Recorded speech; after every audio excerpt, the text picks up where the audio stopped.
Your reproductive tract has many functions in your body, including sex, menstruation, pregnancy, and childbirth.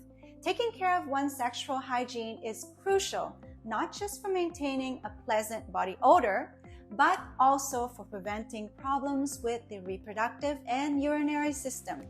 Vaginal infections and other symptoms can be caused by tampering with delicate pH balance of your vagina. The truth is that you don't need to do much to maintain a healthy and clean vagina, despite your worry. Hi there, and welcome to the Master Vitality series for another new installment on staying fit and healthy. My name is Dr. Helen Tong, and in this video, I will tell you about 10 simple and effective ways to maintain vaginal hygiene. So let's get right to it. Number 1. Change period products regularly. It is possible to develop fungal infections, infections of the reproductive tract, urinary infections, skin rashes, bad odors, and even for infertility by using unclean sanitary products and failing to change them on a regular basis. Tampon, pads, and other period products should be changed every 4 to 6 hours. A maximum of 8 hours, but I think that is pushing it. Changing your menstrual products after a few hours of use is always safer, regardless of how light your flow is. Last but not least, stay away from scented pads because they work against you. In period products, mixing your blood with chemical perfumes can actually intensify the odor rather than covering it up. Number 2. Don't forget to pee before and after sex. Penetrative sex increases the risk of infection because it introduces bacteria to the interior of the body. Even if your partner is wearing a condom particle can still irritate you. So, another simple way to maintain good vaginal hygiene is to pee before and after sex. You should urinate to avoid bacteria buildup brought on by sexual contact. When you urinate, bacteria that could enter the urethra and lead to infections like UTI, urinary tract infections, are immediately cleansed and flushed by the urine stream. In fact, peeing before sex can help with stimulations because it decompresses the bladder for comfort. Number 3, wipe the right way. You would think it is straightforward enough.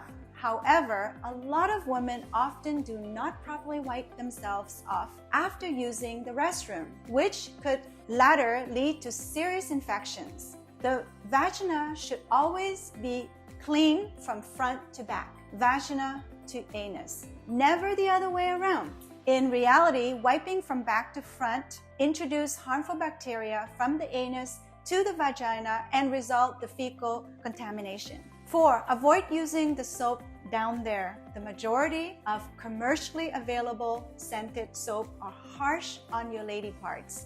These soaps frequently contain harmful chemicals like glycol, perfumes, and antiseptics, which can disrupt the healthy balance of bacteria in the vagina. Furthermore, a significant change in the pH balance can cause irritations and the growth of harmful bacteria. Instead, use a specifically formulated feminine hygiene gel, soap-free wash, or lukewarm water to thoroughly cleanse the area around the vagina. 5. Avoid douching. Douching can change the vaginal's pH from its normal range of 3.8 to 4.5, making it less acidic and though more conducive to bacteria infections. Do not try to mask an unpleasant vaginal odor with a douche. Instead, see a doctor. If you want to maintain a healthy pH balance in the vulva and vagina, you shouldn't use harsh soap or cleanser on these areas. Number 6, practice safe sex to keep harmful germs away. Male or female condoms can be used during sexual activity to prevent the spread of sexually transmitted disease like HIV, herpes, syphilis, gonorrhea, genital warts, and chlamydia. Some of these, such as HIV and genital herpes, have no cure, other such as the human HPV that causes genital warts have been linked to cancer. To avoid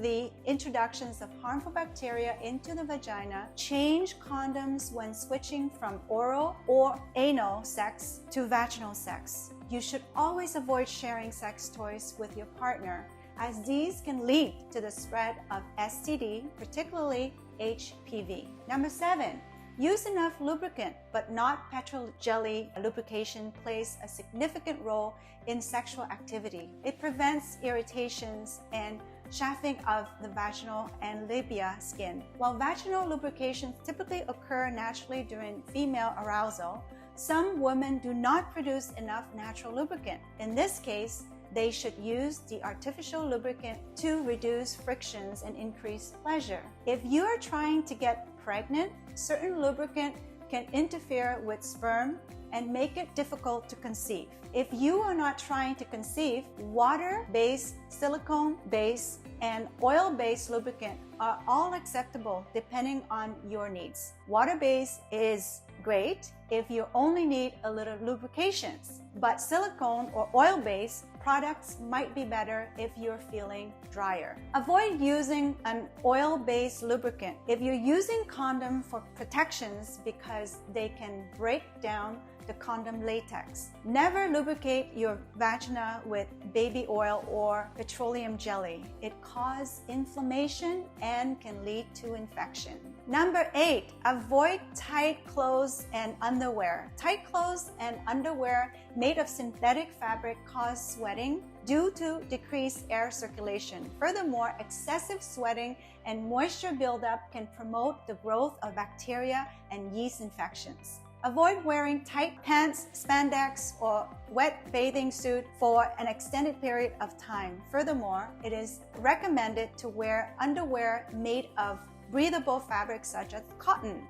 It is always a good idea to change your workout clothes or any other clothes that gets sweaty. Number 9, keep your panties dry.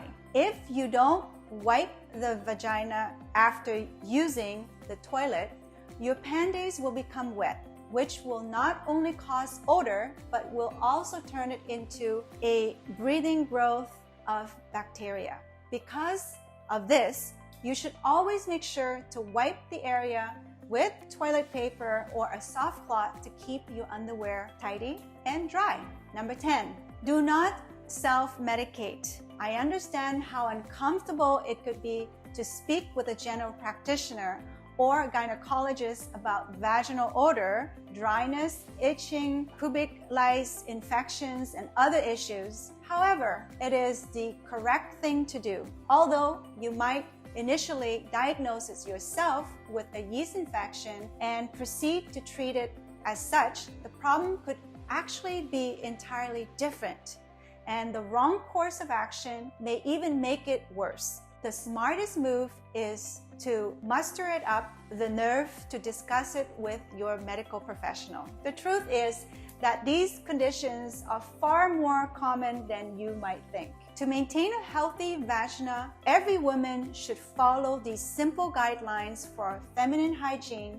Help someone out by sharing this video with your sister, mother, friends, and daughters. You might spare them a lot of suffering. In fact, starting with these tips at puberty can make a significant difference in women's overall health and wellness. For further help and discussion, please reach out to me. Check out the description box for detail to set up a consultation with me. I am available and happy to help you. And if you found this video helpful, please like this video and don't forget to subscribe and hit the bell icon for more updates. Also, don't forget to leave a comment below how you found this information helpful. Thank you for watching. We will see you in the next video.